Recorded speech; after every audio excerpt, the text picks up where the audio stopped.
Salut à tous, c'est Oshiraku. Nous nous retrouvons pour une nouvelle vidéo et aujourd'hui, le thème de la vidéo, c'est les 5 erreurs qui ruinent ton ADC. Là, nous rentrons directement là-dessus. Par un ADC que j'ai pu voir dans l'un de mes matchings. Donc, du coup, là, on commence tranquillement. Vous le voyez, il attaque tranquillement. Il est avec Yumi. Donc, du coup, Kalista, c'est un perso qui est très fragile en early game. Et même en mid et en late. Faut savoir que il suffit qu'il rate une compé et que vous ayez le bon timing et vous détruisez le perso. Le perso est très très faible. Mais du coup, la première erreur, là comme vous pouvez le voir, ils sont deux contre lui et il va quand même forcer un combat qui ne sert strictement à rien et il va se faire tuer. Ça, c'est une erreur à ne pas faire. Le perso est très faible, surtout lorsque vous attaquez en frontline. Kalista dépend énormément de ses mates. Là, par exemple, il va refaire la même chose et Jarvan, il va le tuer. C'est-à-dire qu'il m'a fait deux fois la même action, en sachant que l'action était totalement inutile. Ça sert strictement à rien de faire ça. Là, par exemple, aller chercher le kill alors qu'il aurait pu se faire tuer, ça sert strictement à rien.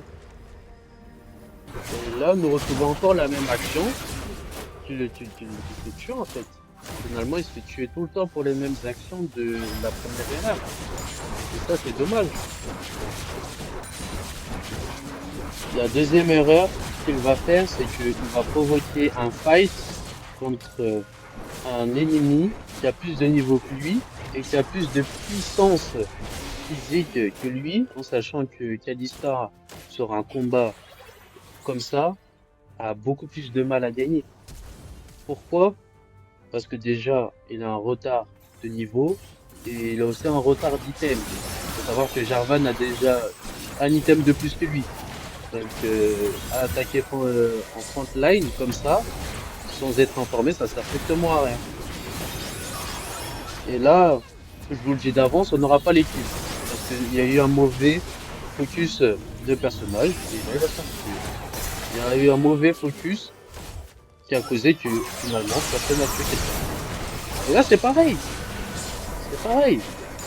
Là, ok, il y a Yumi. Du coup, là, il a presque une chance de le tuer. Enfin, on espère. Il ne le tuera pas. Voilà. On va le prévenir. Il n'aura pas le kill. Troisième erreur. La troisième erreur, c'est qu'il reste trop dans sa lane en sachant qu'il n'a pas du tout la prio, il est en désavantage, il ne gagne rien du tout dans sa lane. Du coup, ce qu'il aurait dû faire, c'est de quitter sa lane, favoriser le jeu en équipe, mais c'est ce qu'il ne fait pas. Et c'est ce qui va nous donner la défaite. Passons. Quatrième erreur. Et cette quatrième erreur sera fatale. Là, je vais mettre pause et regarder son placement et regarder notre placement à nous. Moi, je suis déjà mort. Tout simplement pourquoi? Parce que là, c'était le fight qui allait nous donner soit le Nashor, soit on allait perdre le Nashor et nous allons perdre la game. Et ce que lui, il fait, il continue à focus sa lane, focus les tourelles. Est-ce que vous pensez que c'est le moment le plus important à faire? Là, je peux vous l'agrandir tout ce que vous voulez, même si là, vous voyez que la team adverse, vous pensez qu'ils vont gagner, ils vont nous détruire. Nous allons tous nous faire tuer. Voilà, nous allons tous nous faire tuer, ça sert à rien, nous allons tous mourir. Un à un. Et moi, je trouve que son choix était totalement ridicule. Comment tu peux être là-bas, focus une tourelle et te faire tuer en sachant que ton support revient au mid? Voilà, voilà. C'est des fois je le comprends pas. Et en fait, c'est des choix de macro, c'est de la lecture de map. Ça demande énormément de lecture de map. Si vous lisez pas du tout la map, laisse tomber. Regardez, là je vous remets. Là j'ai mis pause 1. Cinquième erreur. Et celle-là, incompréhensible. Nous partons tous pour essayer de contester le Nashor. Lui reste toujours sur sa lane. Et c'est ce qui va nous donner. la défaite. Et oui, il continue à focus sa lane où il n'arrivera même pas à détruire une seule tourelle d'inhibiteur, si je le précise bien. Et ce qu'il aurait dû faire, en voyant tout ça, en sachant que ils allaient prendre le Nashor, c'est de back et d'essayer de faire en sorte d'atténuer les dégâts. Et c'est ce qu'il ne va pas faire. Tout le monde va lui ping de faire un back, d'attaquer au mid. Il ne va rien faire.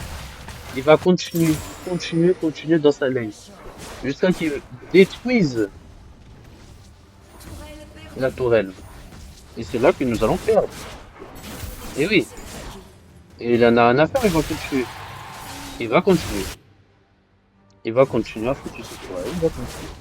Il va continuer. Ce genre de personne donne énormément de kills faciles. Là, vous pensez qu'il va perdre. Il va se faire tuer. Si vous pensez que l'ennemi allait perdre, vous vous trompez. Et il a terminé en 0-9. Voilà. Il a terminé en 0-9.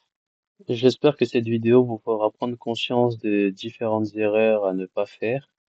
Nous nous retrouvons sur une fin de vidéo. J'espère que cette vidéo vous aura plu. Et si ça vous a plu, n'hésitez pas à mettre un pouce rouge et à vous abonner. C'était Oshiraku. Peace.